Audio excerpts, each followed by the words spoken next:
তসলিমার ভারতে থাকা নিয়ে অনিশ্চয়তা। ভারতে থাকা নিয়ে আশঙ্কায় ভুগছেন বিতর্কিতা লেখিকা তসলিমা নাসরিন।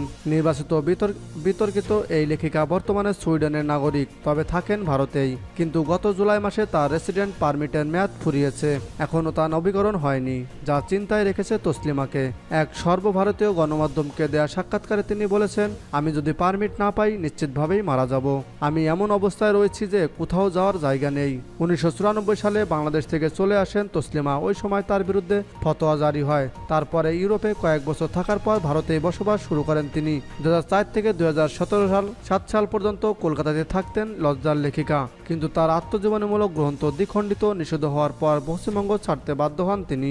2011 সাল থেকে জয়পুরেই থাকতেন তসলিমা, পরে দিল্লির বাসিন্দা হন। পেয়েছিলেন দীর্ঘকালীন রেসিডেন্ট পারমিট প্রতি বছর, যা পুনর্নবীকরণ হয়ে আসছিল, কিন্তু সম্প্রতি তা না হওয়ায় আশঙ্কিত তিনি। তাকে বলতে শোনা গেছে, আমি ভারতে থাকতে ভালোবাসি, কিন্তু প্রায় 1.5 মাস হয়ে গেল আমার রেসিডেন্ট পারমিট নবীকরণ হয়নি। তবে তসলিমা পরিষ্কার করে দিয়েছেন তার সাথে সরকার পক্ষের কারো যোগাযোগ হয়নি। তিনি বলেছেন, আমি কারো সঙ্গে কথা বলিনি, অনলাইনে স্ট্যাটাস চেক করে দেখেছি, এখনো কোনো কনফার্মেশন পাইনি। যদিও এখনো সেটা আপডেটিং দেখাচ্ছে, কিন্তু আগে কখনো এরকম হয়নি। বাংলাদেশের বর্তমান পরিস্থিতির সঙ্গে কি তার পারমিট নবীকরণ না হওয়ার কোনো সম্পর্ক রয়েছেন? এর জবাবে লেখিকা বলেছেন, আমি সেখানকার রাজনীতির সঙ্গে কোনো যোগাযোগই নাই।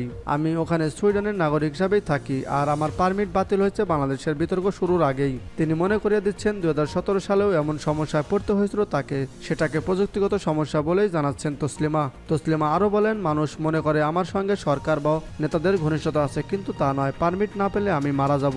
এখন কোথাও যাওয়ার মতো অবস্থা নেই।